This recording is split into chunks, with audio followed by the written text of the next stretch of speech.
What up, everybody? Welcome to the Smoking Tire Podcast. Today's episode is brought to you by Off the Record. This holiday season, if you are road tripping, road trip with confidence and with Off the Record. That's offtherecord.com/TST. Of course, Off the Record is a service that, should you get pulled over, will fight any and all moving violations on your behalf, helping to keep those points off your record. As you know, if you get points on your driving record, that could affect your employment, it could affect your insurance rate, it could affect a variety of things. You don't want them, and it's easy to use Off the Record to keep them off your record. So go to offtherecord.com/TST to get 10% off all legal services booked through Off the Record. Then, if and when you eventually get pulled over, just send that ticket and a brief description of the incident to Off the Record, and they will handle the rest. Again, that's offtherecord.com/TST. All right, folks, on this episode of the podcast, we review the Rivian R1S quad motor and ask, who needs a 1,000 horsepower off-roader? Also, I learned that I am freaking terrible at the racing simulator, and I frustrate myself into a passable lap time while practicing for racing in Texas. Plus, Jaguar's design boss gets fired and Zach takes his first Waymo. That's today on the Smoking Tire Podcast. Let's go. Okay, fine. Really? I see us. But can you hear us? Only if you really listen to yourself. Am I clear to you? Hi, what's happening? Man, feels like I'm passing through my own life right now. Meaning like 6 days in New York, vacation, Thanksgiving, home for 2 days, and I'm like, tomorrow morning I'm leaving again at 6 a.m. Mm-hmm. That is weird. It feels like you're vacationing in your normal life. It feels like I'm just like stopping by my normal life on the way to some other shit. That's kind of, that's true. Yeah. That's what you're doing. God, I gotta fucking stop this trip. This was gonna be the last trip. I'm going to Texas tomorrow to go racing, which should be awesome. It was supposed to be the last trip of the year, and then Delta, they fucking got me, dude. Of course they got me. Why wouldn't they? Why would Delta not reality show tension this to the end of the year? It's like F1. What do I mean? I mean I am literally one more flight short of making diamond for next year. All the fucking flying I've done.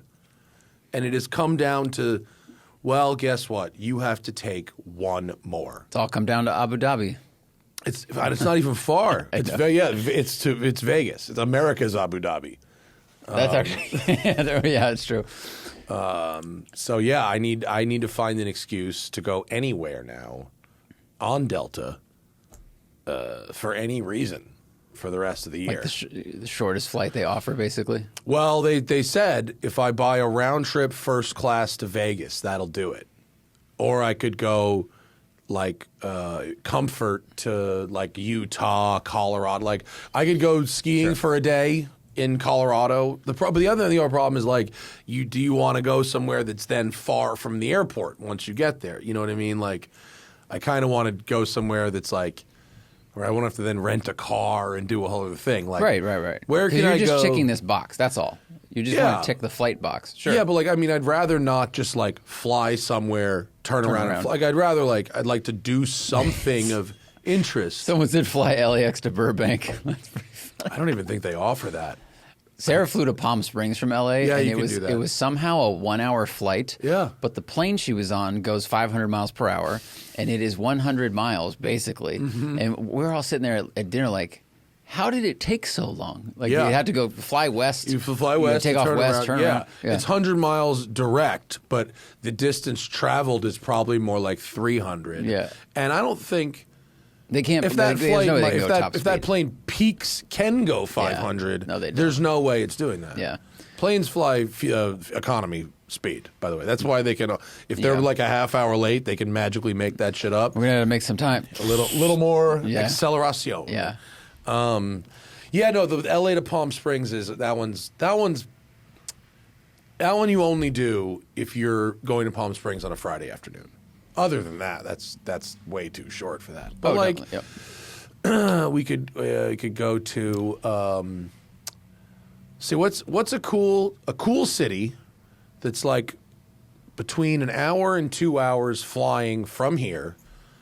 I was thinking Santa Fe, a night in Santa Fe. That's like a nice place to spend a one-nighter. Seattle's all right, but I don't need to go that far. Seattle's is a legit 3-hour flight, and I don't need all that. Right? There's kind of limited options, but like I could do San Francisco is an easy one. You like Santa Fe though, right? Flagstaff, could you fly there? Flagstaff is nice for a night. That restaurant was so good in Flagstaff. Wow, I would eat there again. I forget the name of it. Fuck me, was it good. Santa Fe, I haven't had enough time in. I think Santa Fe could be one. If I could get does Delta go to Sedona? I could do a night at Sedona. We don't need to look this up now. But anyway, I thought this was going to be the last flight, but nope. But anyway, racing. Yeah. So get this, our race car has been upgraded. We were going to be racing. I believe that we arrive in driving an entire car. Sergio, Tato, Tommy. I think Justin is not coming, but Lieberman and me. And it's arrive and drive. But apparently this M3 E92 that is the car, the expected car, is like something's wrong with it. It's not running right. So they've upgraded us to the factory the M2 or 240 M240 Club Sport. Ooh, like the BMW turnkey race car. Cool. So, which is not like that's going to be a nice handling car. Like that'll be lighter in the front. That'll be for sure. Cake to drive. Yeah, that'll be fabulous. It's BMW's Miata basically. Yeah, it's like when we went down to we were down at Concourse Club in Miami talking to Aaron, who's the guy down there, and he said, yeah, everybody who gets a membership just gets one of these. Yeah, they all just get those. That's what everybody gets. It's like my first race car. My first for Fisher Price. Yeah, because if you're like rich, you're not. If you have real money, you look at a Miata and you just go no. Yeah, that's true. You know what I mean? Like you know, like we know Miatas are great. Like Miata racing is awesome, and if you're a 17-year-old hot shoe who really wants to be somebody, then you're racing Miatas. But if you're 65 and joining a racetrack country club, you are not starting in Miatas. But I bet you will at some point end up at Miata once you like learn the benefits of it and stuff. But yeah, you're going to start with something that's more expensive, better brand. Well, you BMW, want something that like if you're gonna get you wanted something that feels fast. Yeah, like this you floor it and it like it's like a 350 horsepower or so car. Oh, okay. Isn't it? M240. It's the M240i. Yeah, it's got to be like 380. Was it 382 or 360? Was like the stock car when we drove it. Yeah, it was pretty stout. Yeah, and that thing handled great. Yeah, it felt way lighter than the other cars we drove. I mean, imagine that gutted with a cage. That'll be a great time. I was mixing this up with the little 4-banger thing. No, this is going to be fast. Yeah. Yeah. Okay. This is going to be very fast. We drove the all-wheel drive one, right? Yeah. The purple one, the eggplant one. Yeah. It was really fast. Yeah. These are not all-wheel drive. These are rear-wheel drive, obviously, but I think this is. But they're the ZF 8-speed. Yeah, that's it. Let me just make sure that is the car. It should be a. Now, what I don't know if it's the current one or the last gen one. Okay. So I actually haven't. It doesn't really matter for our purposes. I mean, the current one. I don't think it's the current one. Something tells me that for this type of race, they would be running the last gen car. Either way, good time. Race car's cool. Do you know? I mean, the cockpit of this new one looks very. I doubt it's that. Yeah. Oh this my is like god, that M4 GT. It's so I weird drove. that they've left this weird giant double screen in this race car. Like, you think they chopped the top of the steering wheel off so you could see the screen? It's so crazy. The only thing they've left from the interior is the giant double screen. Sure, yeah. And There's nothing left. The interior's gutted. It's just a screen now. I mean, maybe there's just too many computers involved with screen diagnostics and stuff. They just go, why change it out? Yeah. Does it look terrible with that steering wheel, though? Yeah, but it'd be fun, you know. Yeah, I know. I'm sure it drives fun. I'm sure it drives great. Dude, that's cool. So we'll see how this goes now. Do you want to talk about your training for this event? Oh, my God, dude. I went to the sim up at Sergio's garage. They've got a nice sim. And they didn't have it's not a motion sim, but it's the 3 screens and it's pretty good. iRacing and they were like, I wanted to do some sim training and Tato's really, really into the sim because he's like a kid. Yeah. Of course he is. And I am horrible at sims.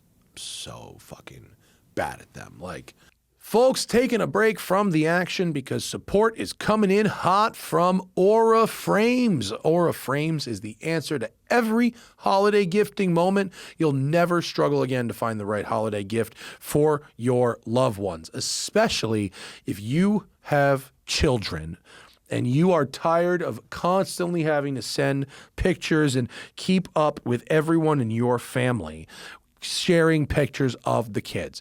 Here's what you do. You send them all an Aura frame. Send Aura frames to like 10, 12 people, and then tell them each they're going to have their own special connection with you through the Aura frame, right? But they all really have the same one. Then you just download the app, the Aura app, you connect to Wi-Fi, preload some photos so it ships with photos on it, but then upload photos easily and effortlessly straight from your phone all year long.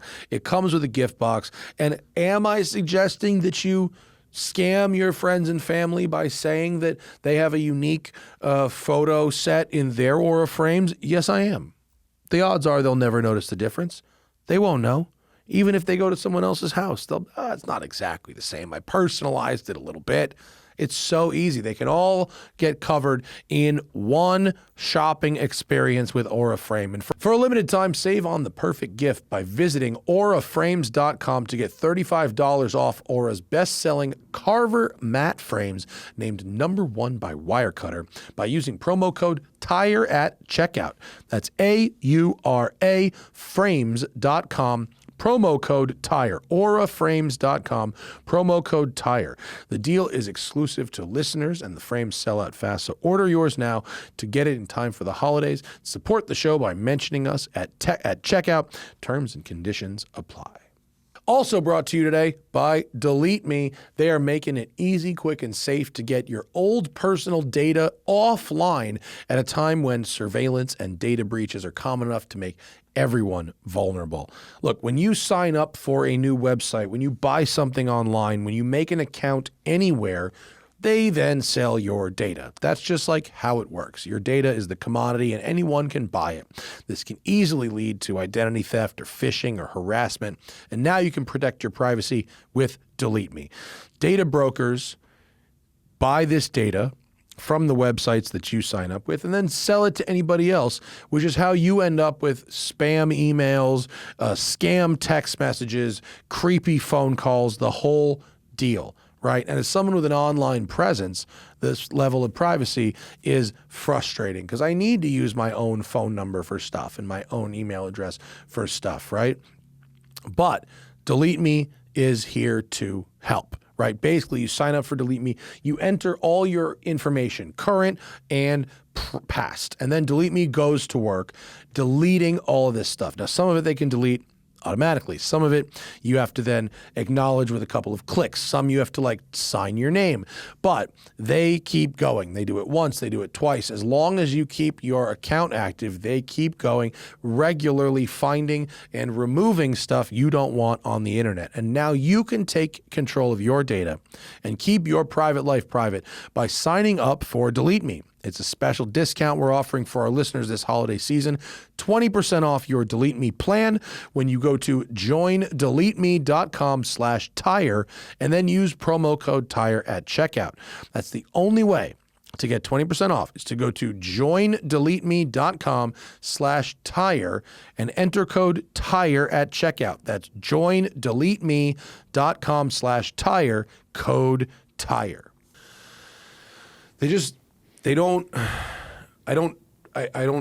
I need to feel something to drive. Like, I just have to. Like, and things happen in sims that would never happen to me in cars, such as what happened yesterday, which is I was on the sim for 3 hours. I was so frustrated and upset. He couldn't build the exact car that the M3 that we were supposed to, so he found the closest power to weight and lap time that they had in iRacing is the Ford FR500 Mustang was the closest he could find, okay? This is a car that does not handle. This is a solid axle race car, okay? This is a race car from like 12 years ago or something, like pre-IRS, okay? And this is not a very good handling race car, but it is apparently capable of running similar lap times to whatever this M3 was doing at COTA. So anyway, it doesn't even matter. For the first hour, and COTA's like a long track. For the first hour, I am not able to complete a single lap without spinning out. And I'm spinning out in like all different fucking places. So not the same corner, no, same whatever. No. And I'm just like spin out, like, and my spin outs are like oversteering on the exit into some irrecoverable slide that ends up in the wall. This car made like 370 naturally aspirated fucking horsepower.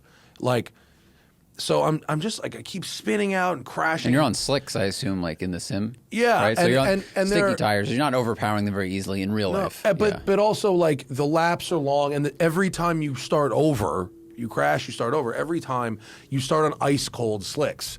So you have to do either like a frustratingly slow lap to like warm up, and then it's just another like 10 minutes waste. Eventually, he sort of set up like a little hot start hack, so if I crash, I could just like hit a button and like be going full throttle, like, you know, leading up to the front straight, and actually just because it just got too frustrating to do this again. But it was just driving me insane because it was like shit that would never happen to me in a car. Like, I would just never get into any race car and just spin out every lap for 20 laps. Like, maybe I'd be slow. Like, I'm not saying I'm amazing. Like, I'm fucking real average. But, like, that just wouldn't happen. Like, maybe I'd be 15 seconds off the pace, and then 12 seconds off the pace, and then 9 seconds off the pace, and eventually I'd settle at something that was better than embarrassing, you know? And did Tato drive same car, same sim, same everything? He's great at it. He's great at the sim. Because someone asked, like, did you check, like, are there settings? No. It wasn't settings. Like, right. He was very good at it. But, like, it's his sim, and he is essentially, and it's not like he can do it. Like, he's good at racing driving, and he's also good at the video game racing driving. They're not exactly the same thing. They're related, but they're not exactly the same thing. And like, is he going to be like faster than me in a real car? Fuck yeah, of course he is. Obviously he is. Is Tommy? Of course Tommy's going to set a time that everyone will be like, oh, what? Like, he'll set some kind of fucking record half asleep probably. And it's amazing to watch. But like,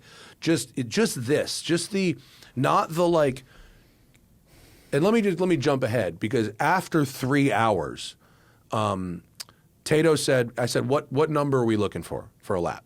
He said 235. I said, okay, fine. So at least there's a goal. After 3 hours, I said, I'm not leaving here until I run 3 laps in a row that are in the 235s. Like, or something like that. Like, I had 3 full, like, nothing spin out shit. It's that task took 3 hours. That's crazy. And eventually I did a 234. But like, it was so fucking frustrating because, like, I mean, just spinning out and spinning out and spinning out and spinning out, and like, you don't feel when it's going to go. Yeah. Like it's a butterfly steering wheel, so if you can't catch a slide, it's one and gone. iRacing, I think I drove it, like played it once or twice, and I was shocked at, none of the sims, like I've only been on 1 or 2 motion sims, but I've played iRacing, Assetto, Forza, like all of those I've played on solid seats. Yeah. And iRacing, I was shocked at how little, quote, feel there was before it let go. Yeah. It felt like the tires were plastic and on ice. Yeah. And I was like, where did I go? Yeah. Why am I going around in circles? It happened all the time. And Assetto, the other ones, it's just the way that the tire modeling lets go more progressively. And I know, like, iRacing is now this, I don't know, there's competitions you can win money in, and it's kind of like this serious simulator for people to play, or the serious game. Yeah. But I find it much harder to drive in that game than any of the other ones. Even if it's traction off on all of them, it's just way harder. But I should have been like, hey, let me get 5 laps with the fucking traction control on to at least get to a certain level, and then we can turn it off or something like that. And I didn't do that. I went full off the whole time, and maybe I shouldn't have, and whatever. I got there eventually, but it was way. If you gave me 3 hours in a real car in a racetrack, Sure. bro, I'm in the hunt. Like, not any reasonable car, you give me that much time in a real racetrack, we're on pace. That's a ton of time. But like this was, I don't want to say it was a waste of time because you learn.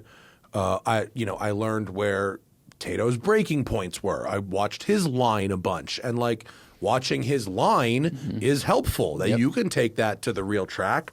You can take, okay, he's hitting the brakes at exactly this marker. Like, great, fucking bank that, and that's a repeatable thing. And so, like, it is helpful, but it was just like, God damn it, does this have to be this fucking frustrating? Like, I probably would have gotten all the benefit that I could have gotten from it just leaving the traction control on, or something. It was just like, I can't believe how fucking frustrated I got. And like anyone can have a bad day driving. It's like any other sort of sport. But fuck. Well, repeated effort with no success for that long is going to bum anybody out. And you don't like sim racing or sim driving anyway. So I think you're coming into it like, not having the best time. But then if you're working at it and you're seeing these, and you're not changing some things, but there's like, all of a sudden you're spinning at this corner and then that corner. Like, what am I doing different? Yeah. That would be really annoying. Yeah. Ultimately, I found that the throttle, like in this, like there isn't like throttle feedback, so much, but like the throttle was like way more like sensitive than I thought it really was, and you don't get that sense, right? You don't get that when you're not sitting in the car. Yeah, when you don't feel the load being thrown to the back. Yeah. I need Super to feel hard. those things. Like, I'm good at sims when it's like a track I've driven a lot of, or like and I can take the track knowledge backwards to the sim better than I can like learn from the sim. I see what you mean. Yeah. Will the car have traction control? Don't know. I mean, I shouldn't like need traction control, and if I can drive a fucking 750 around Coda without traction control, I can certainly drive a 240 BMW. It was just that it wasn't that traction control or no traction control. It was just it was the lack of feel in that type of driving was like when I'm trying to push it to get a time. I was like, whoa.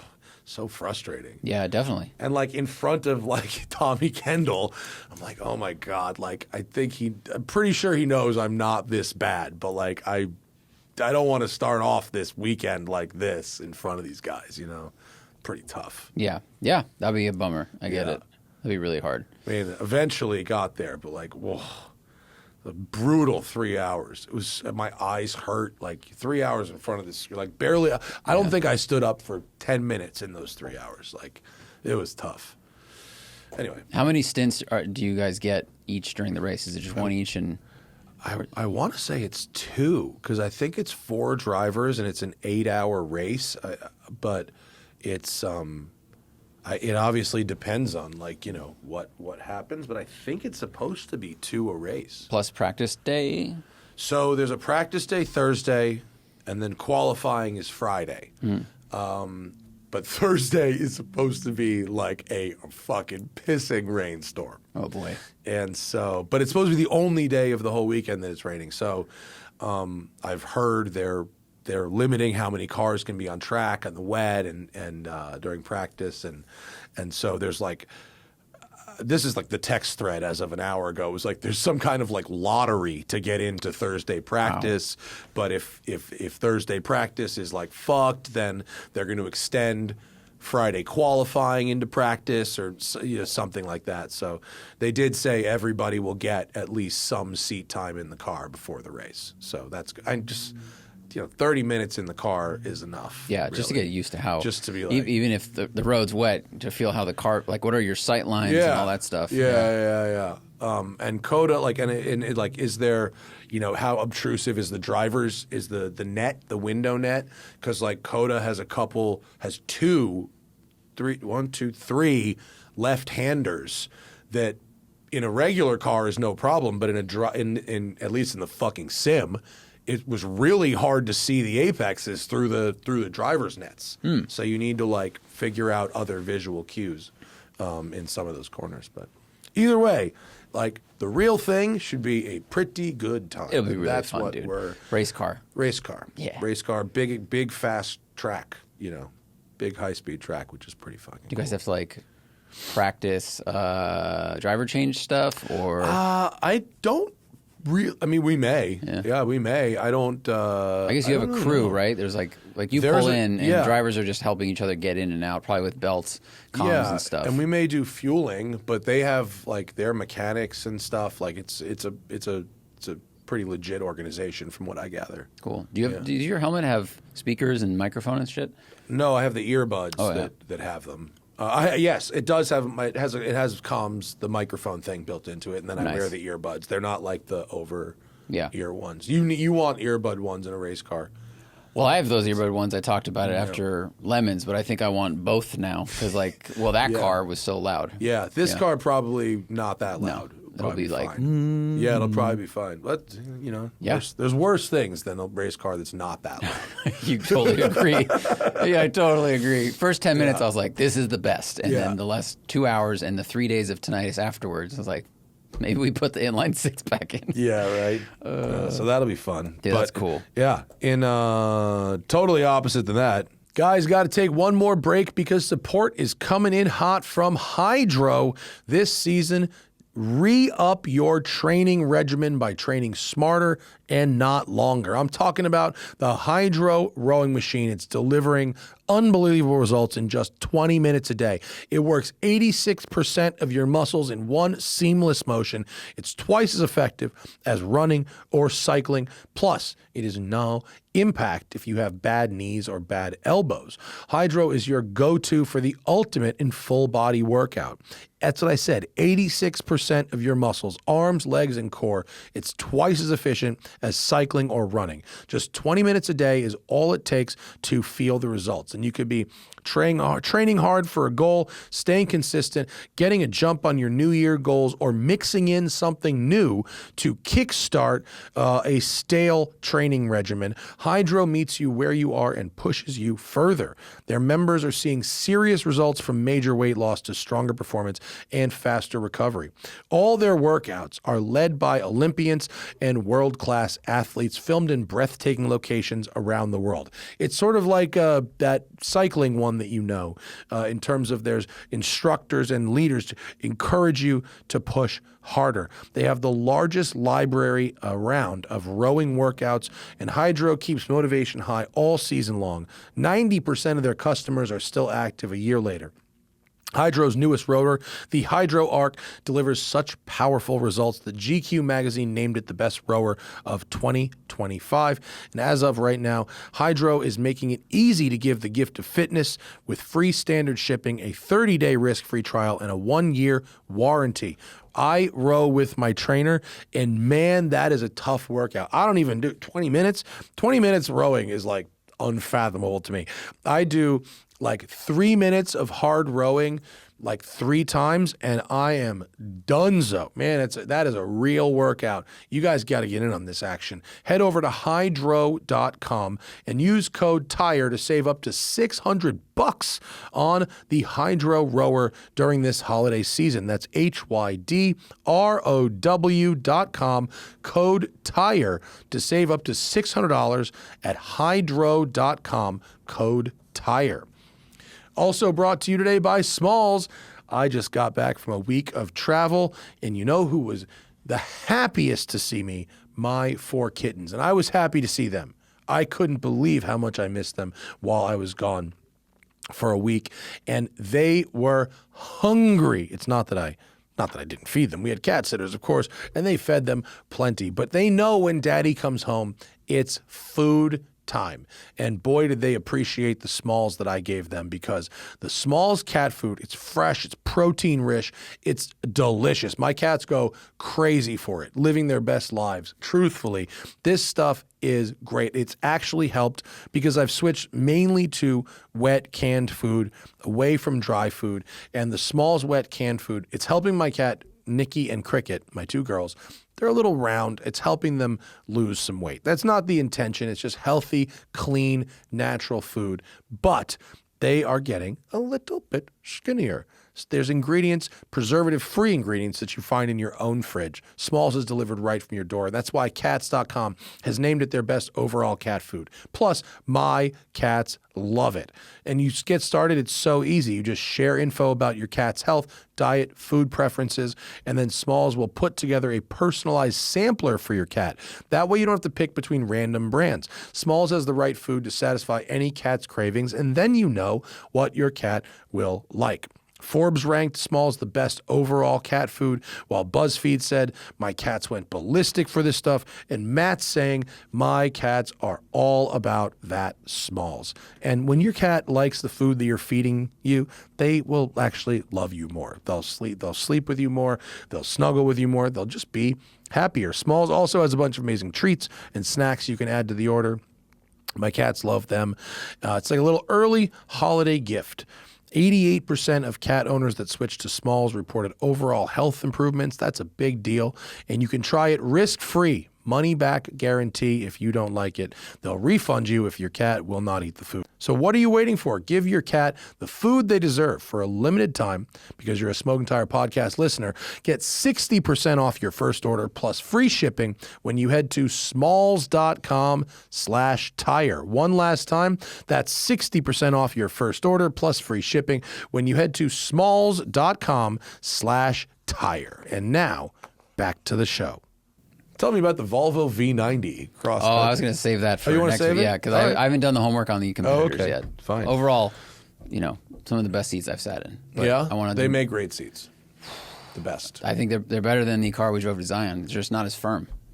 The shape is great. Yeah, the shape is great. great. And the foam is a little bit softer. But let's save that because I want to look up the competitors. Everyone loves a Volvo.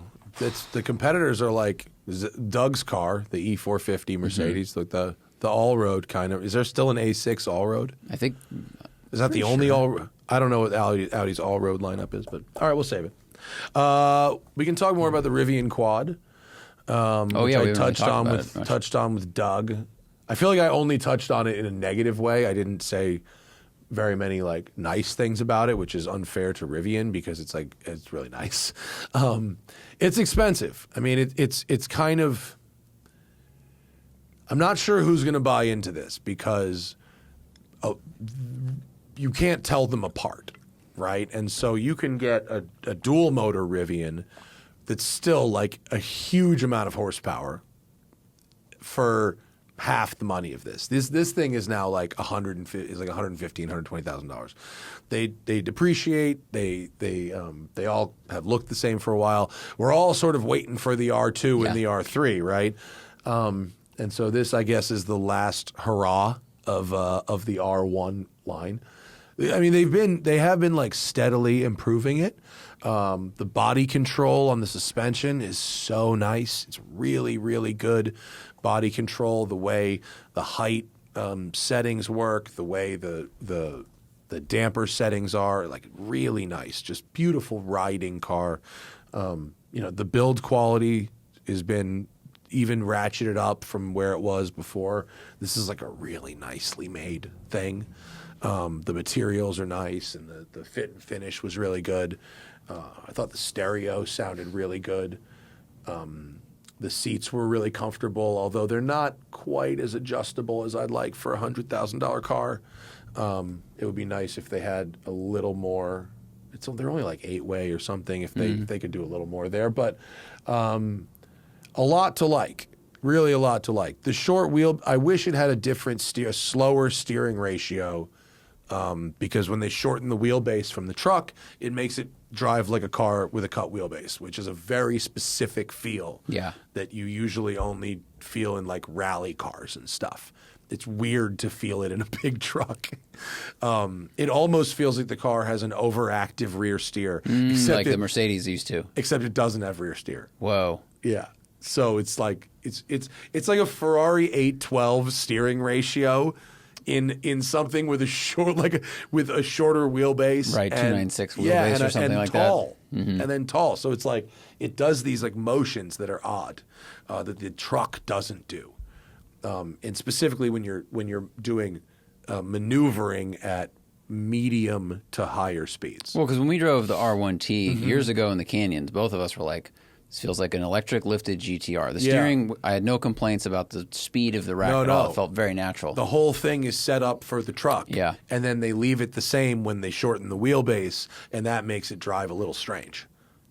You have to have a pretty finely tuned sense of steering to be able to go at drive stage. Doesn't make us special, but like if you've driven a whole lot of stuff, you know what happens when you change a thing, and like that's what happens. And if someone hasn't driven as many things as us, but if they got out of like, their ICE Mercedes SUV or BMW, or if they got out of another comparably sized SUV, would the steering feel too quick? Is it like that Ferrari steering from 10 years ago? It is. It's like sports too car fast steering. compared to other sports cars. Yeah, right. This is that exact thing in a 3-row SUV, which is with 1,000 horsepower.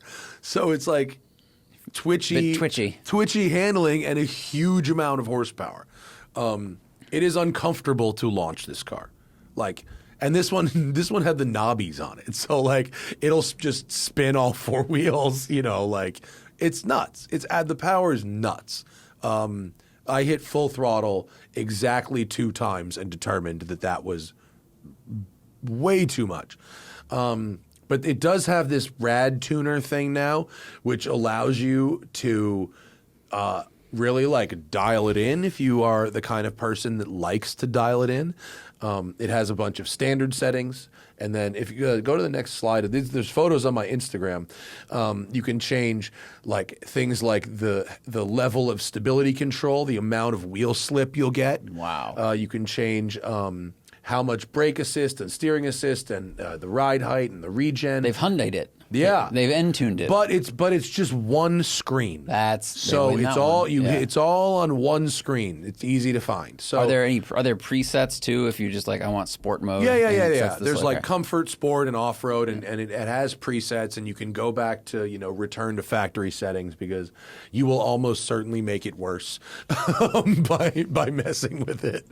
The only ones I really I liked to turn up the damping a little bit above their setting in comfort. So the suspension was like somewhere between comfort and sport for the damping. It was like a kind of a nice place to drive when cruising on the highway. So I liked to mess with that one.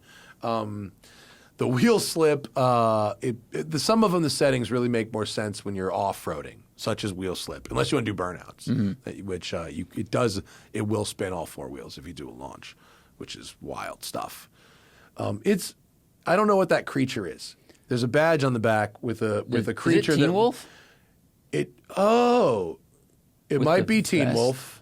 It could be Teen. It looks like somewhere between like a Yogi Bear that's been through a rave, and is that Teen Wolf? Oh. Well, but it looks like Chewbacca, but the vest and the shorts and the headband say Teen Wolf. It's some kind of hairy monster in a Marty McFly vest. Huh. I looked up Rivian Teen Wolf. Obviously they wouldn't buy the IP. Not sure what the logo means, but it's cute. I like a cartoon. The let's see. Is there anything else about it that I do? I drove it in the rain a lot. It was really good in the rain. I mean, that's an excellent wet weather vehicle. The laser headlights, the automatic wipers, all of those expert level, awesome. The lights cameras turn with you. Not only do they turn, they're the European laser ones, so they black out the pixels So they're not blinding oncoming cars. Yes. That's fabulous. I think their nav system works great. I even though their Sirius XM is the Sirius app, it's not actual satellite. I did think it worked well. The cameras are great. The front and rear cameras, like Hannah, when we drove it, and she was like mind blown because the Taycan's camera sucks horribly. She was so blown away with the Rivian's backup camera. That stuff matters. Like the Volvo's cameras look old. They look like the ones from like 6 years ago compared to Sarah's RAV4, which is a 1-year-old car. It's much clearer. The overhead shot is much clearer. And then Rivian, like another thing you notice is newer ones will have better contrast. Like a brighter picture at night or in the daytime. It's just clearer. And maybe I think also Rivian's screen is nicer. So it's the camera and the screen. Sure. But Porsche, I think one wonders, and I legitimately don't know the answer to this, and I make absolutely no accusations of anything, but like one wonders if Porsche is using old, like GM, you know, with the PDR camera, it's still like 1080, and it's like, well, why is it 1080? It's like because we want it to work in Antarctica in 10 years. Sure. And maybe. So one wonders if Rivian doesn't have those requirements and therefore uses a certain type of hardware, whatever, that Porsche isn't willing to use, or if Porsche is really just that far behind. You know, so I don't know. It would be fun to find the answer to that. I would genuinely, though, when I don't need a 3-row SUV, but if I did, this would be not the 1,000 horsepower one. But these are it's a nice thing.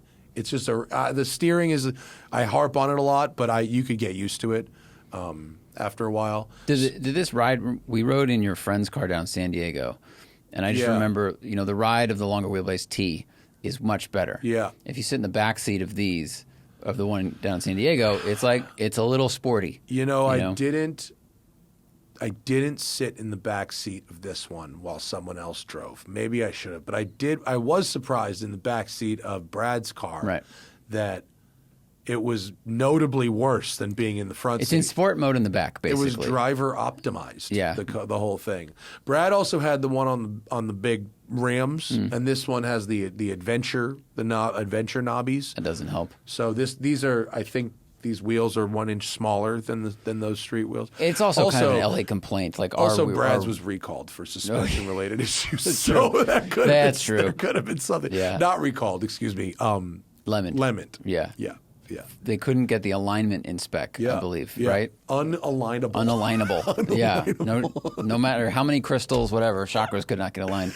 Yeah. But I presume the R2, they're not going to start with the pickup truck and then shorten the wheelbase, so it should steer normally. But a 5-row version of this exact car would be, not a 5-row, excuse me, a 5-passenger version of this car scaled down appropriately. Fuck, that's going to be great. Yeah, that's going to really be a cool. delight. Yeah. So anyway, that's the Rivian quad. Nobody needs 1,000 horsepower, like in a thing like this. That's crazy. Why are you going to give a soccer mom 1,000 horsepower in a fucking 6,500 pound truck? That's like, just fucking stop. That's crazy. I mean, I think it's marketing probably more towards, you know, men that are looking at Cybertruck and other ones, and they just have to say it has this huge number because that brings us stupid boys to the yard. Yeah. But when you drive it around, you don't need it. It's a waste. I do like that these are at least tend to be a lot slipperier than like the Hummer. So they both have tons of horsepower, but these are a lot more efficient. Yeah. Like, what's the range on this? Do you know? A lot. It's like 300, okay. And I have no reason to doubt that. I only had to top this thing off once for a week, and that was only by a little bit.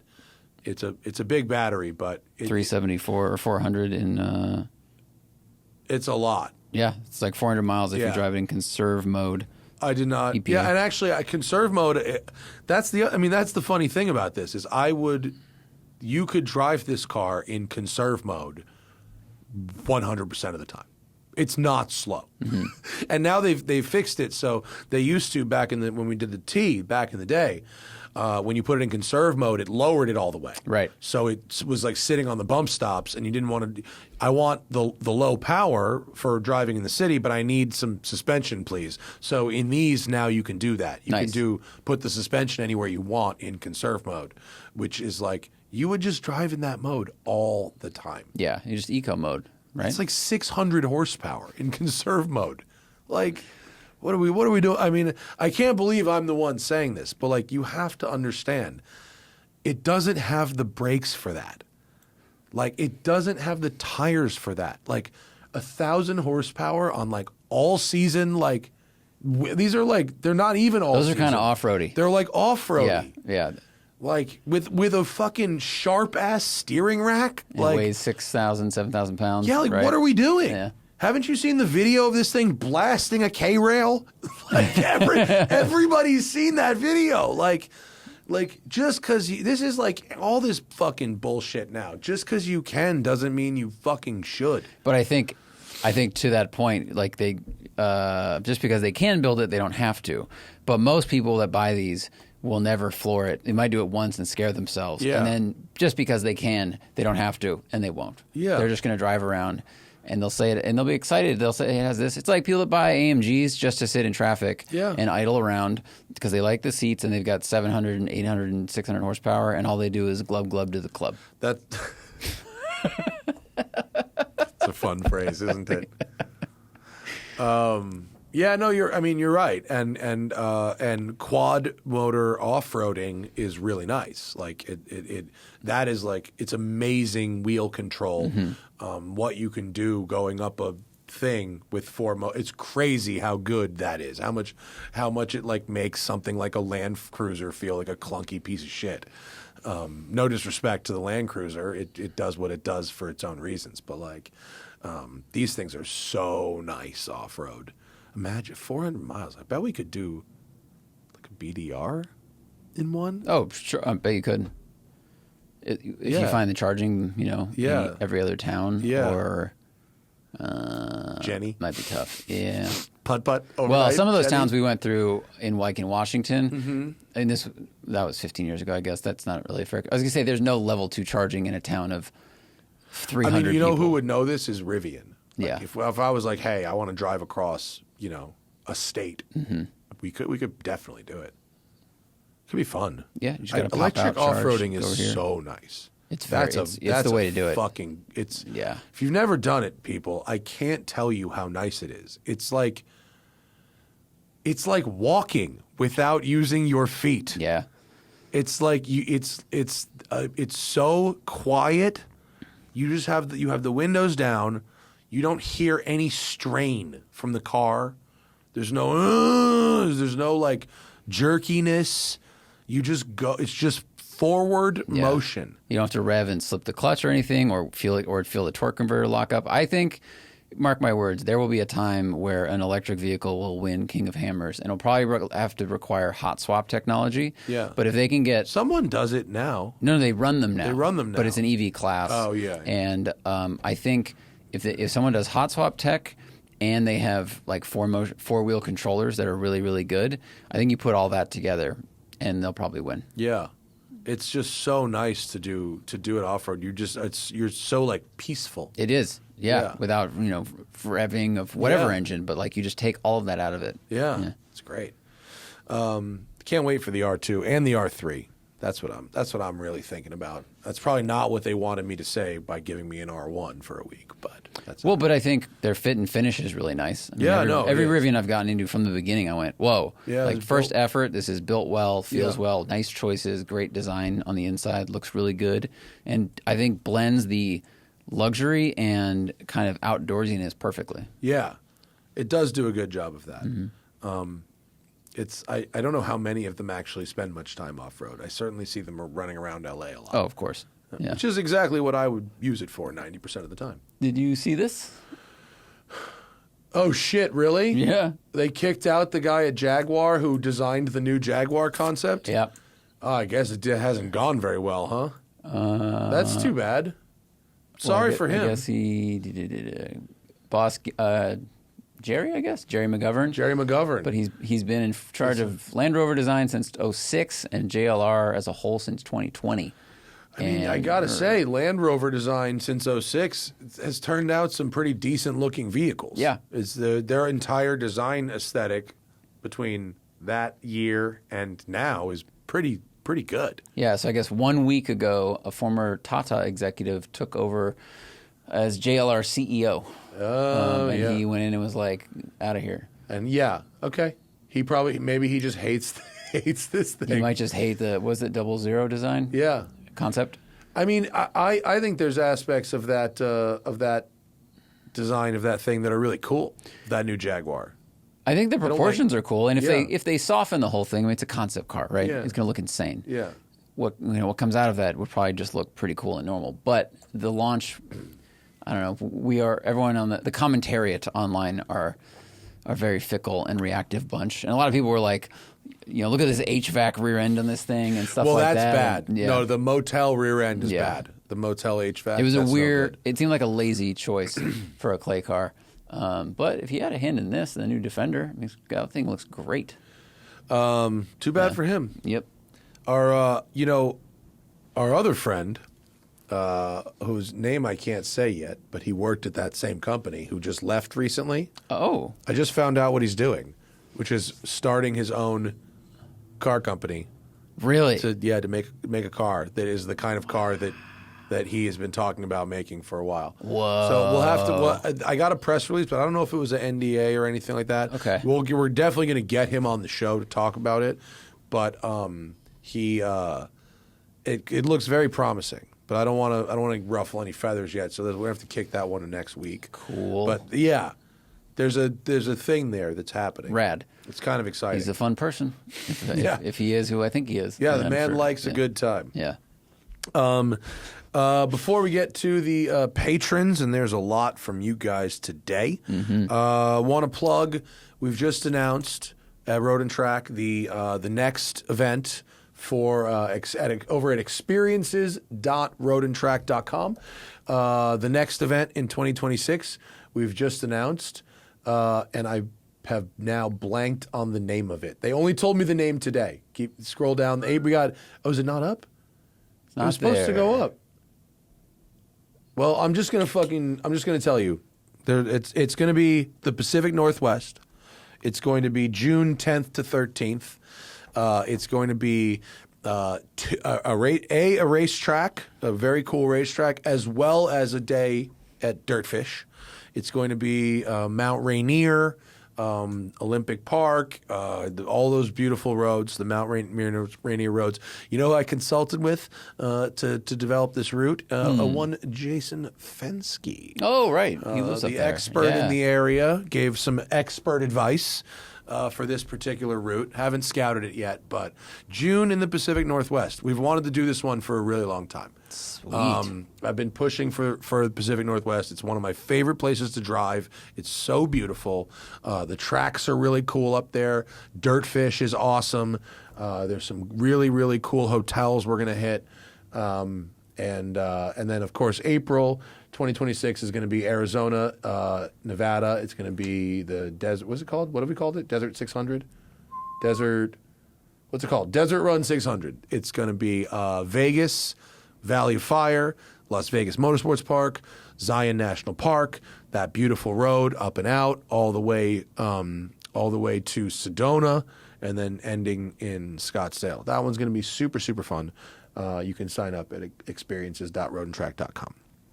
Awesome. I am leading both, so you can, when you sign up, you're going to be hanging out with me for a whole week too.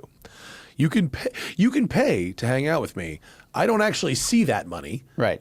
You can pay someone else, a third party, to hang out with me. This is like a romance scam. You watch CoffeeZilla this week? Mm-hmm. He debunked like some crazy romance scam, but like it was basically a scammer posing as this agency that was going to set up fans with meeting their celebrities. Like they were trying to get fans of these like soap opera actors to pay into some subscription plan wherein they would get to like have a phone call or like a chat or whatever with their like actors, and this poor lady gave a lot of money.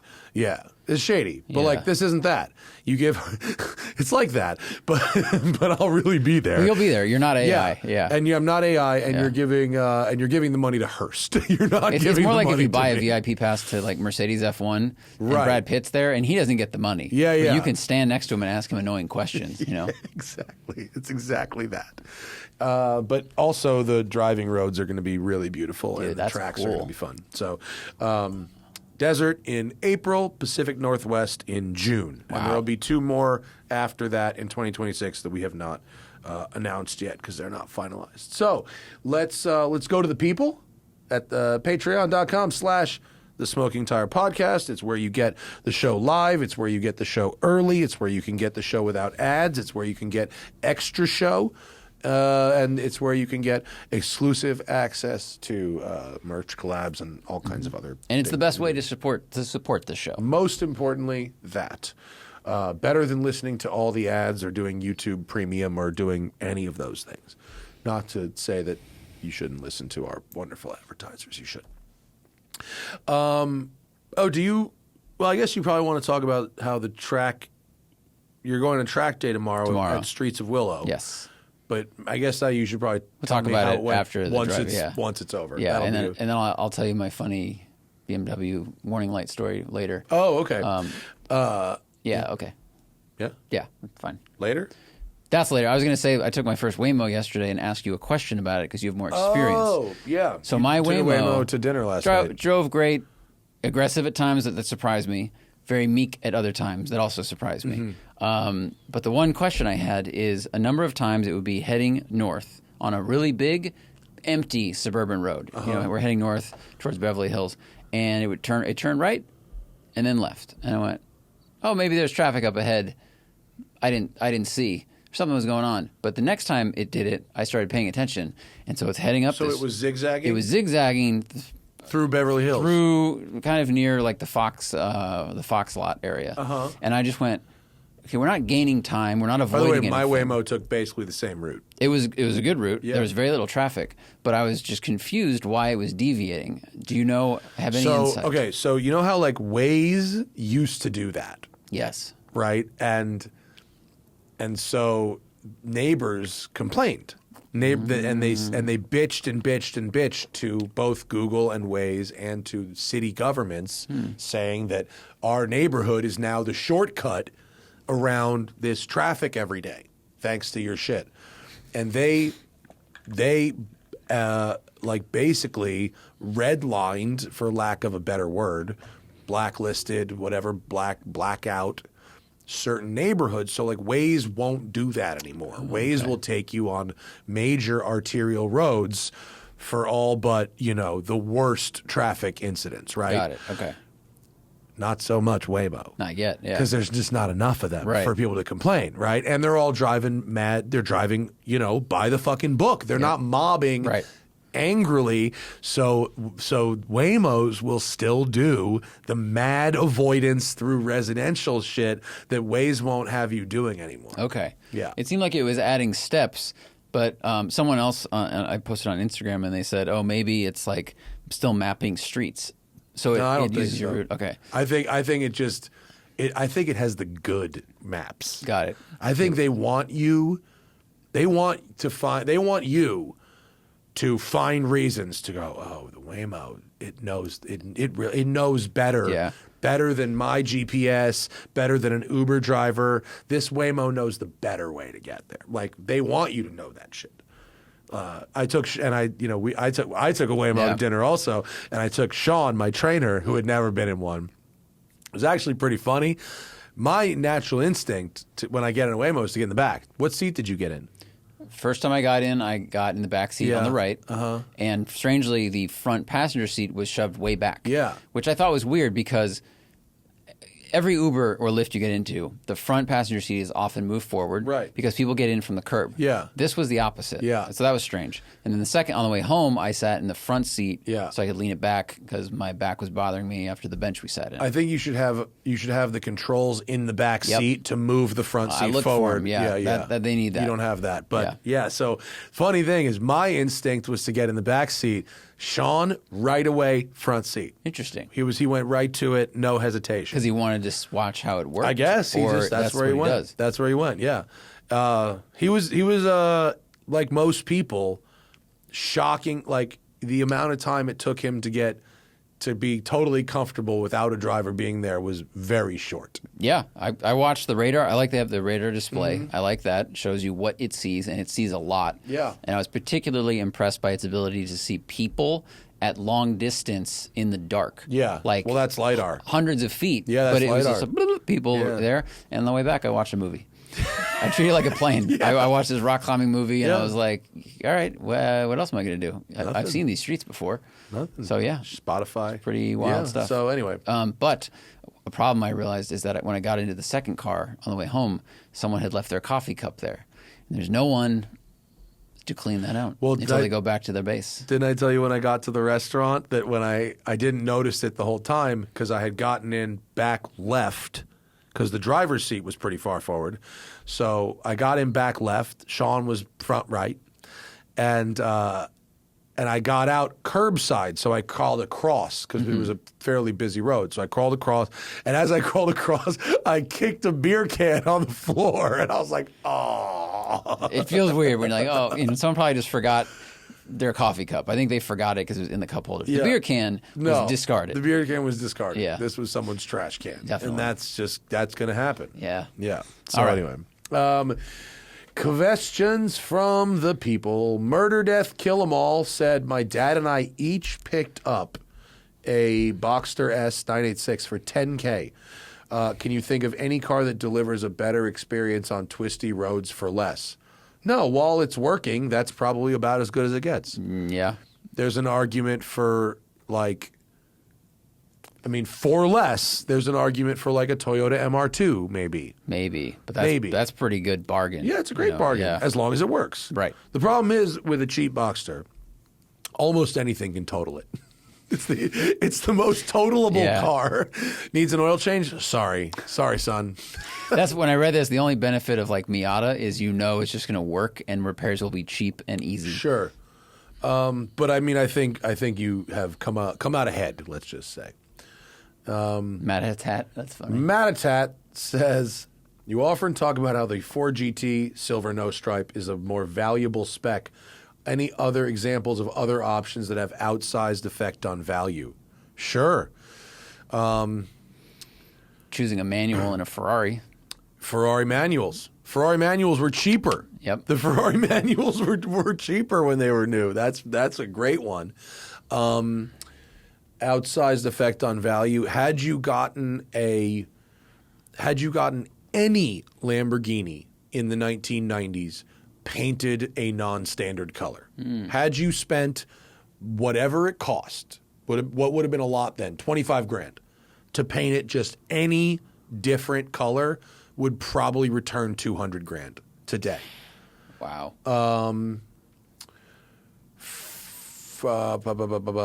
But I mean, there's no better one than manuals with Ferraris. I mean, that's the most obvious one.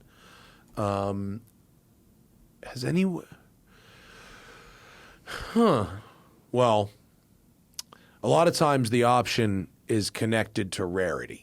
So that's like you could say the Ferrari Super America that had the different roof mechanism and they only made or whatever, the Ferrari the 550 Barchetta, that's a same car but different roof designs kind of thing. I would say changing the roof design, an Aston Martin Zagato shooting brake. Anytime there's a shooting brake, anytime there's a speedster, if you change the roof shape of a car. Which also leads to rarity. Yeah. You're gonna have a probably an outsized effect down the road. Yeah, that's a good question though. Listen and sometimes watch. You've talked a lot about how certain cars aren't worth their value in terms of driving experience. What are some cars whose driving experience is higher than their value? Oh, that's going to be pretty easy. Okay, I would say, okay, hang on. Driving experience, I shouldn't Corvette have said that. Z06. I think the C8 Corvette Z06 Oh, yeah, it's is a great totally place one. to start. Great place to start. Absolutely, 100%. How about, I will say, a Ferrari 348 GTS or GTB, which is 94. most of the way Yeah. to a 355. In fact, in some ways, it's better than a 355 for about 50% less money than a 355. I know you don't like them, but I will say Kit Cobras and some other replicas, because the price of a real one, you can get real fucking close with a kit. Or I would replica. say that about a really good GT40 replica. Sure.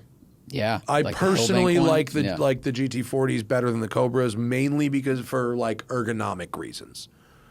Yeah, and they also look awesome. Yeah, they look great. They look sick. You don't have to sell me on that. Driving experience higher than their value. I think a Lancia. They're probably expensive now. How about like a non-numbers matching Porsche 356 that's worth like 60 grand, but if the numbers matched, it would be worth 150 grand. Like that kind of thing. Non-numbers matching, muscle cars. 996s for the most Sure. part. Like they just don't command the same price for pretty much very similar performance to the 997s. Yeah. Yeah, it's a pretty good one. How about a Subaru RSTI? Yes. Pick one up for like 25 Absolutely. grand, but that's a rowdy fucking experience. Yeah. Yeah. Re-education through working on shit boxes. Wow. A Rise Against reference in the comments. A+ for the day. I will take all lefty punk music, please. Aside from good professional photos, what are some of the best things one can do for a high mileage vehicle to bring as much value as possible in a sale? I would say transparency. I mean, if you do the things that people would pay for a PPI to do, if you do like compression test results, tire paint meter readings, tire tread depth readings, I mean, just like a huge amount of information that show idea. really good underbody photos that show if the underside of the car is really clean.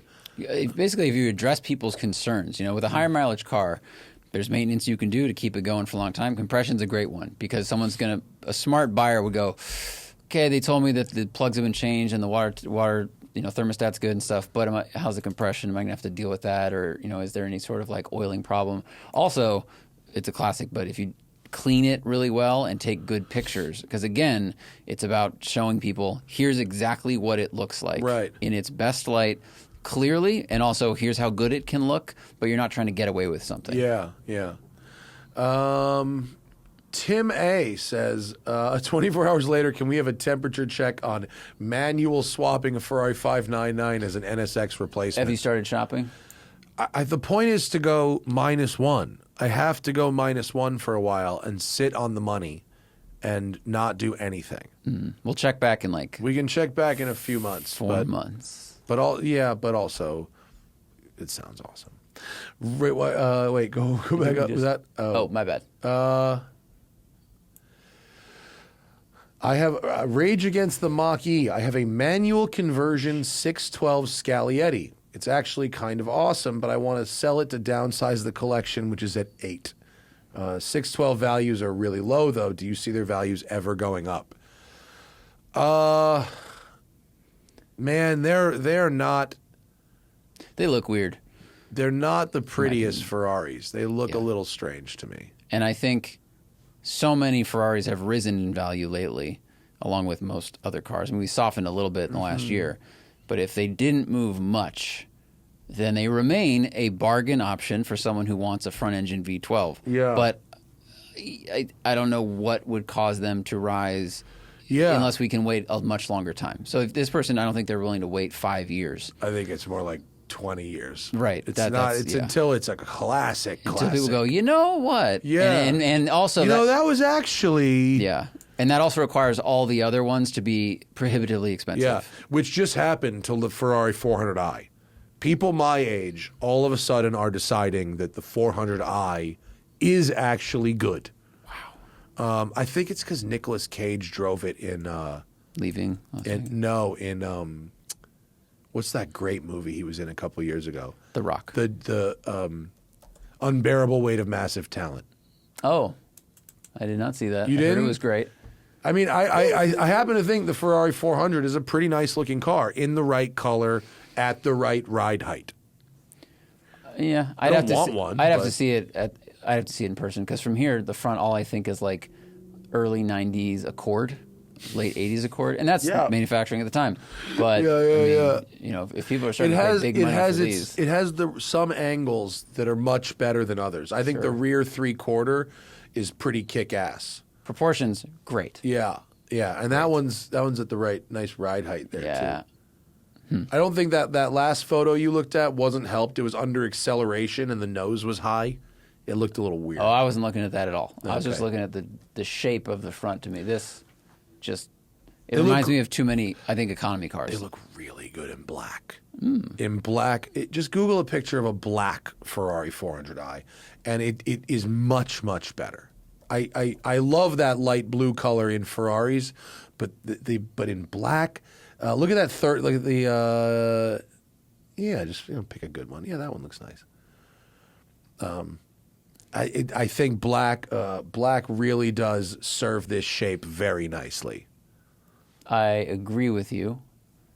That one looks like it might have been crashed. It does, right? I think we found something's up there. I think we zoomed in on the wrong car. I think this one might have been crashed. It's unrestored, Matt. Yeah. This is but the rear 3/4. There we that's the angle I love. Of course. The Plus, rear 3/4. These quad pipes angled up. It's great. Forget about it. It's great. Yeah. And if this car was dropped like a half inch, the one we had down at the South Bay store for a minute, remember that one? Did you see it? It was just a little bit lower than this. It was awesome looking. I drove it once and it was terrible. What are people paying for these now? A shitter is probably like 60 grand, and a really good one might be 140 or 150 restored. All right. I would not say this is a $140,000 driving experience at all. I drove it. It was fine. It's not what I would want to drive, but I do think it looks cool.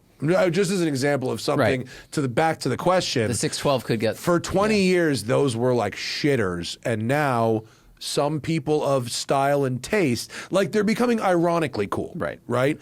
And they have to go through ironic cool to get to actual cool. So you got to hang on for I think the 612, 456s right now are having a little bit of their day, but they're still pretty cheap. I think Manish Pandey, director of Senna, he bought one like a year ago and loves it. Yeah. And underneath it's a 550. Right. So you can get this cool experience, but I think if you were looking to consolidate, I would just do it now. And what do you mean? Sorry, the guy with the 612. Yeah. I would sell it. I would sell it now because I think you have to wait a long time. Yeah, and I think you'll. I mean, if you market it well and get good photos, and I think it would be a fun thing for somebody who wants to get that kind of car. Okay, the Stig's Lauschen cousin drove the Prelude, the new Prelude, and at no markup didn't find it good enough to trade in the GR Corolla. Yeah, this person had put a deposit on it, and they were checking back because we talked about it last week. And so they think they pulled their deposit. Mm-hmm. Wait, hang on.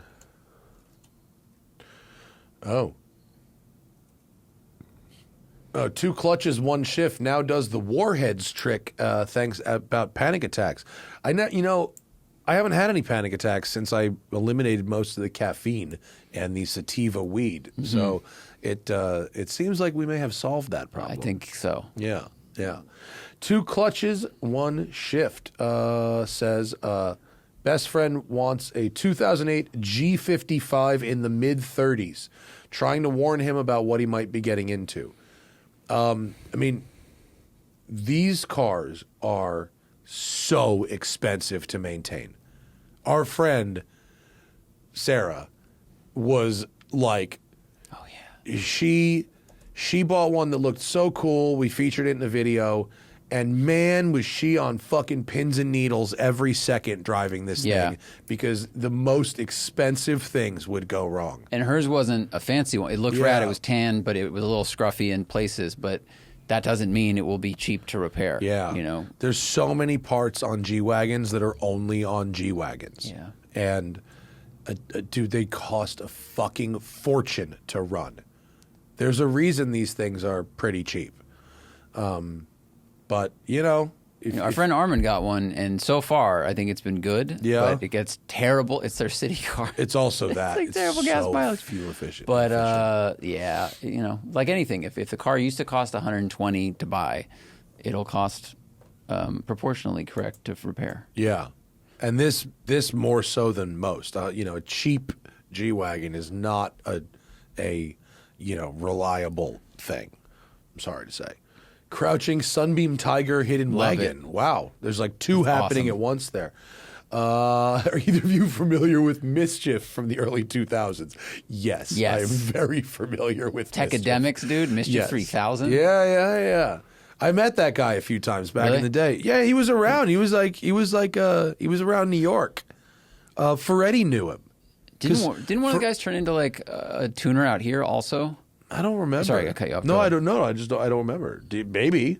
I don't know what happened to them. Yeah. I have no idea, but Ferretti was friends with one of them because they were selling DVDs. Ferretti was selling DVDs. They were like in the fucking dirtbag DVD club. Ferretti wore better clothes, but when he was younger, he was a proper dirtbag. Yeah, if anyone knows Dustin, I mean, that video got me stoked about E36s, modifying stuff, S4 wagons when the wheel came off. I think it was the S4 in the video. The wheel comes off and rolls at like 120 miles an hour, and being a general dirtbag. And it was a little bit of like a car skate video, actually before Gymkhana, because it was like, here's these people with a quote cheap car, and they're on this rally with people that are in 911 expensive turbos, cars, and they're doing burnouts and running with them and stuff. So I was into it. I think Alex Roy might have known Dustin. Oh, too. I'm sure. Yeah, definitely. That would be a fun podcast guest, actually. It really Sure. would. Josh J says thoughts on the Pontiac GTOs, the early 2000s ones. On paper, a rear-wheel drive 6-speed NA V8 should be sought after these days, but it never comes up. Was it dynamically unimpressive? No, actually, they were pretty nice cars. I thought it was silly they were called GTOs because if Pontiac had done what Ford and Chevy did, if they had done a GTO, like that looked like a muscle, I think it would have been enormously successful. I really do. I think they could have called that the fucking Pontiac Commodore. Like it's a Holden, like, which is fine. Like they could have fucking leaned into that. Yeah. But calling it a GTO was pretty lame. The styling was pretty soft. The interior was nice. It was a better built muscle car than their own shit for most of that time. When Pontiac was doing the F body and GM was finishing out the Camaro SS and these guys and Pontiac had the GTO, it was a much better made car. Their timing. GTO came out. The new one came out in 06. 5th Gen Mustang was 05. Yeah. But the Camaro didn't come out until 2010. They had it. No, but I was wondering, did Ford make the bet on retro design first and win, and then Pontiac realized, oh, we fucked up? Well, no, first we had the PT Cruiser and the Prowler. Yeah. So that goes, the Prowler was 90, the concept car was 95, the production car was 97. You then had PT Cruiser, you then had HHR. And then you had the Chevy, the SS, the pickup truck thing. Yeah. Retro was full fucking going. So they were all ahead. Ford was, the Mustang was like what kind of, it was a response really to that. You know what's funny then? I think that GM went too far, in my opinion, with HHR. It was a little bit like cartoonish, bubbly 1930s, 40s suburban wagon. And it was like cool. Some people liked it, but it didn't catch fire. the way the Mustang did. It was literally you know? just copying. How close can we copy the PT Cruiser? Sure, 'Cause which I also think was so many like, people bought those they fucking sold a lot of things, those dude. things, yeah. We make fun of them. So many people bought Yeah, those things. that's true. I don't know. Maybe Ford just got it. They just threaded the needle perfectly. They caught a bit of a Volkswagen Beetle boomer nostalgia. That's basically also. what that was. Yeah, that's true. And the PT Cruiser was an economy car that was a little more upright, like halfway to being like a crossover. You know what I mean? They sold over 1 million of those things. Yeah, they sold so many goddamn PT Cruisers. My ex-girlfriend They had sold one. a crazy number of PT Cruisers. Oh, yeah. man. Yeah. Yeah, they messed up. The GTO could have been the thing. Do they? I've never driven one. Do they drive well? I've seen them at racetracks. You ever drive a Neon? No. They drive exactly like a Neon. What? Huh? Really? Yeah. But with the rear-wheel drive and the big V8 A and all PT Cruiser? Sorry, I meant GTO. I I changed GTO. course without telling you. Oh, I'm so sorry. No, the PT Cruiser I drove. was still and on the PT Cruiser. PT I Cruiser know, sucks. GTO drives like a Neon. No, you driven a Chevy SS? Yeah. Or yeah. G8? Yeah. GX Pontiac Yes. G8? They drive Same like thing. that. Like a earlier, a little bit rawer version of that, but like they're very pleasant to good. drive. They're They're just nice. heavy. They are heavy. Yeah. They're good. They make really good road trip cars. You know who fucked? Remember Hayes had one. ACP? ACP Oh, really? has his stunt car is one. Oh, that makes sense. Yeah. They make a good stunt car, good drift car, and a good road trip car. They're nice. Yeah, they are nice. I think they're America's SC430. Yeah, I don't know. Like, I don't mind them how that car looks as an Australian Holden. Like, I legitimately don't mind it, but something about it as a GTO is just so lame to me. Yeah. Isn't that a bummer? Yeah. What's in a name? I agree. And it's just not a GTO. I love GTOs, but yeah. I don't think Pontiac had any money. That's why they did that. Mm-hmm. They didn't have the money for a Firebird replacement. Obviously, they were like on their way out anyway, Right. and it was a whole like what's laying around kind of thing. They had a budget to print 3 letters on plastic, and Ford was like, we redesigned an entire car. Yeah, and So they that's kinda changed it. the bumpers on the Holden Commodore and made it the G8. Oh, yeah. I forget what the two-door one was called. It wasn't the Commodore, but it was basically the two-door version of the same car. What was it called? Damn it. Someone's going to get real mad that I don't know that, but who cares? Kurt Bergstedt says, can we have... okay, that's just a request for a guest. Nobody cares about my G70. Straight up. Do either of you still enjoy wrenching on your own cars, or do you simply not have the time? Yes to both of those questions. Do you enjoy wrenching on your car? I enjoy But it you because also- it's the singular focus thing. If I have the time and I can just go in there and no email, no text, stuff like that, and it just gives my hands and brain something to do. I think it's like you playing guitar. Yeah. Although playing guitar can't really go wrong the way wrenching can. That's true. Yeah. I do not enjoy wrenching on my own car. I have to crawl into uncomfortable positions that hurt my body, and I don't trust myself to do it right. And I want to drive my car fast on the side of a mountain. So like, let me pay someone who knows what they're doing to make sure that my car doesn't cause me to die. Yeah. Having said that, like I'm not like not handy. Like I can fix shit around my house a little bit. Like I just rebuilt my pool robot. Like it was, and so like I'm not like super not handy or not willing to do shit. But like I need my car to work at a limit, and I don't trust myself. You don't want to wrench on your Taycan? Yeah. Right? I mean, I'll change wheels and I'll do stuff. I'll do basic little shit like that. But I don't. I have other things to do, and I don't really care that much. West Side Garage 419. There we go. Why does it seem like nobody likes black wheels except me? What am I missing? I think black wheels make your wheels generally look smaller than they are. Mm-hmm. Until we can change the color of tires really well. Right. I just think it turns, unless it's a very clear picture with the right light, it makes your wheel well look like a black hole and there's nothing in it. And especially if your car is black, like I just think it doesn't look good unless it's a perfect picture. Also, black is not a... Black is a state of mind.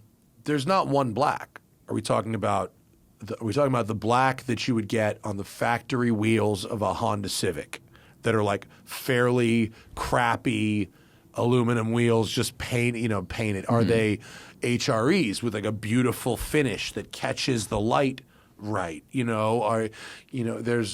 There's different ways to do black, and like, how does the black of the wheel interact with the black of the car? Is it the same? Is it different? Is it so I don't think all black wheels are bad. I think black doesn't look good on certain colors. I would never put black wheels on a blue car, for instance. I don't think that looks good at all. But there's instances where it can look good. I just do think it makes the wheels look smaller.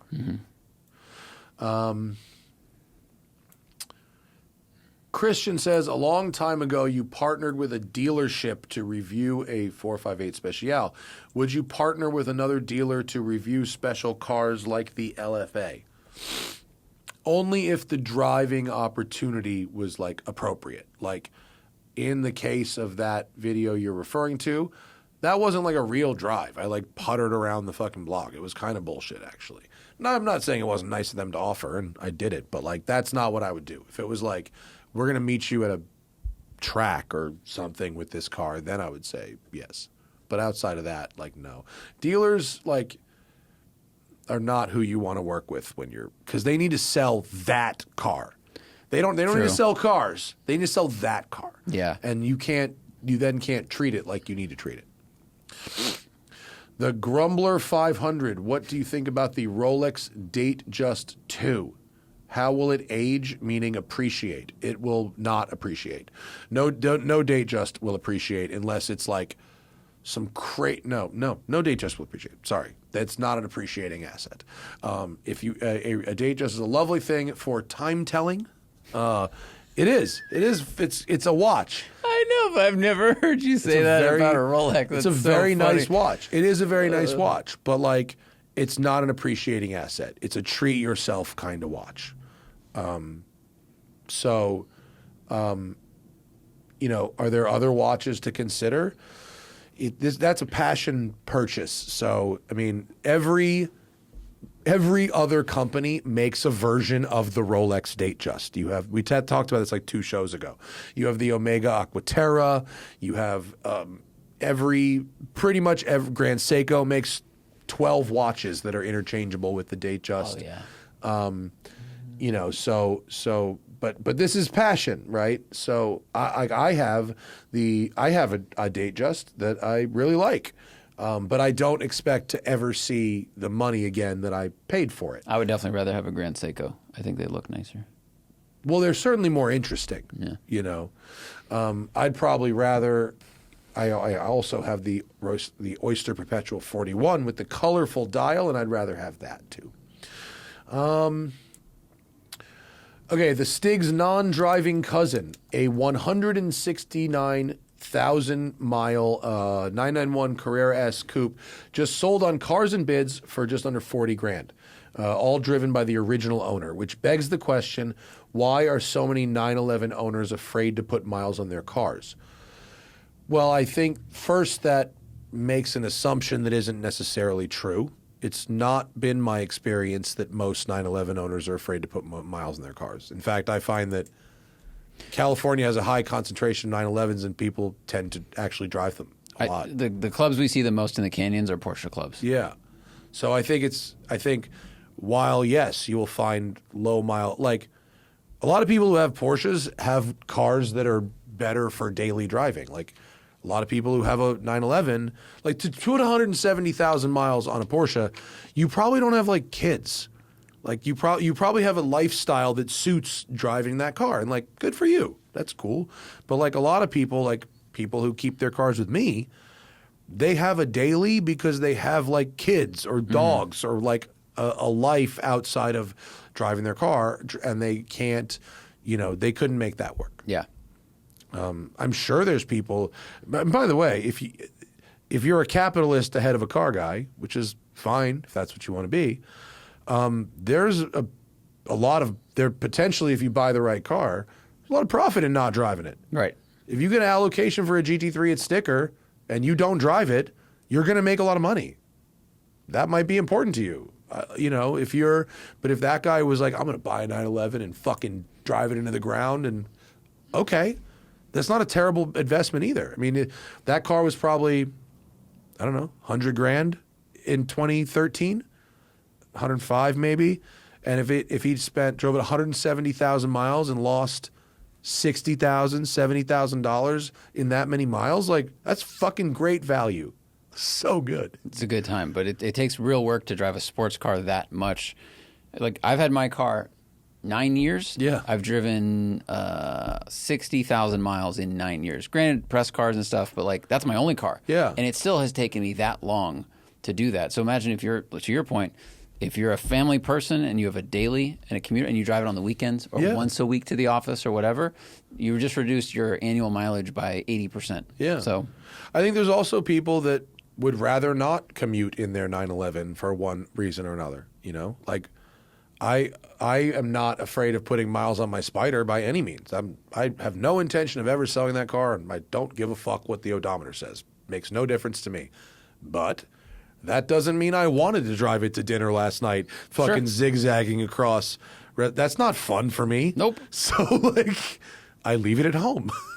So that person, if I lived in the woods in Connecticut, like where my parents lived, hell yeah.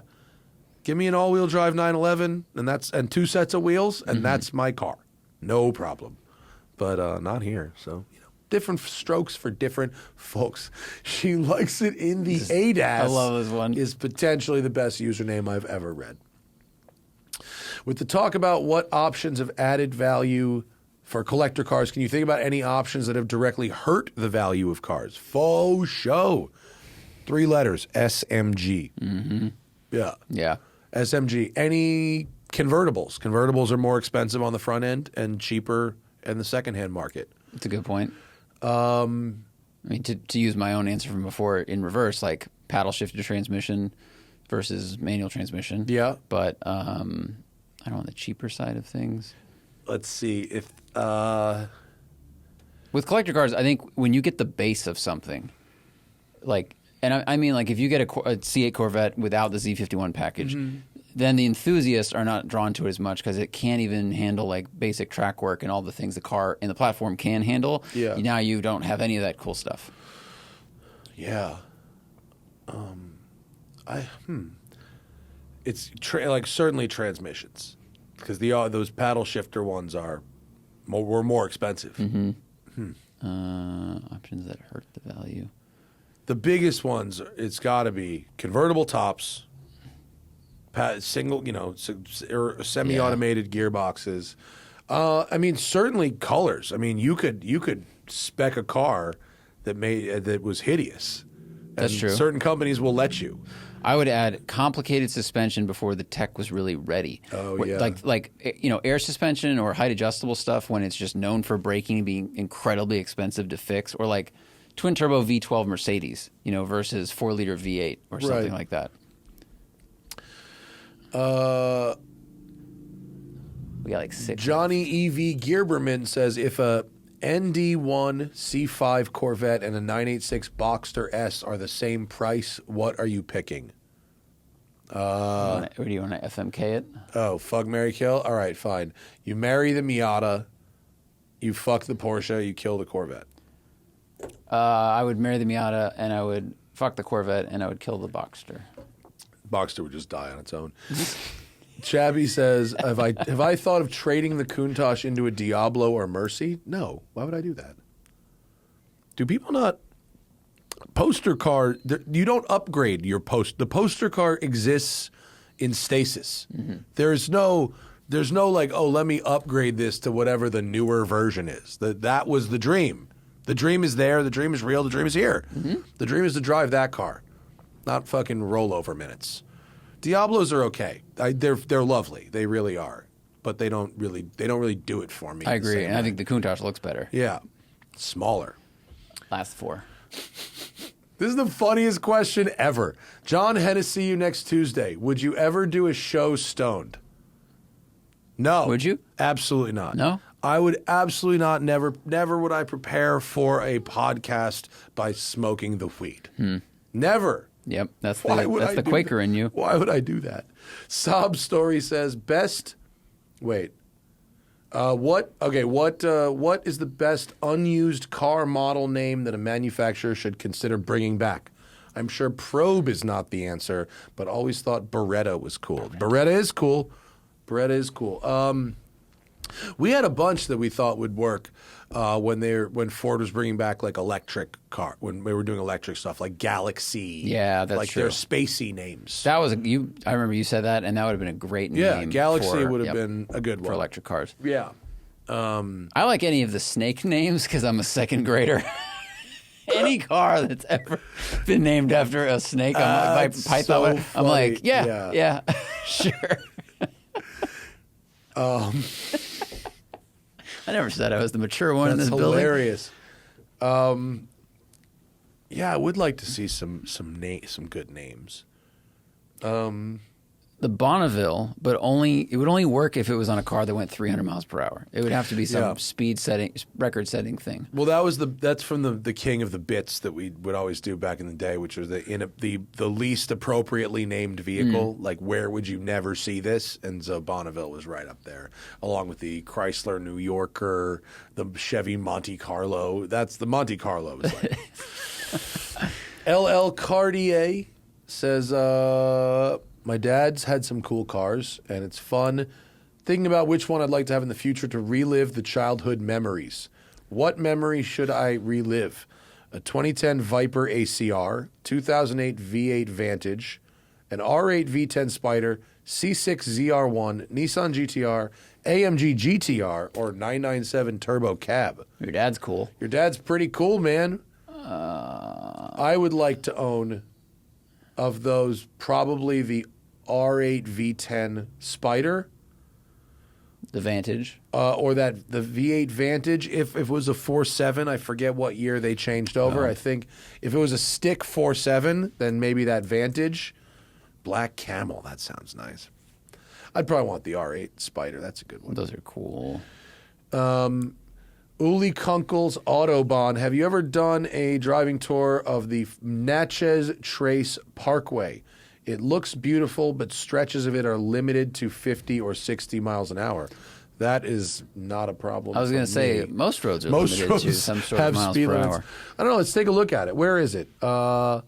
It's Mississippi to Tennessee. Can we get a map of it?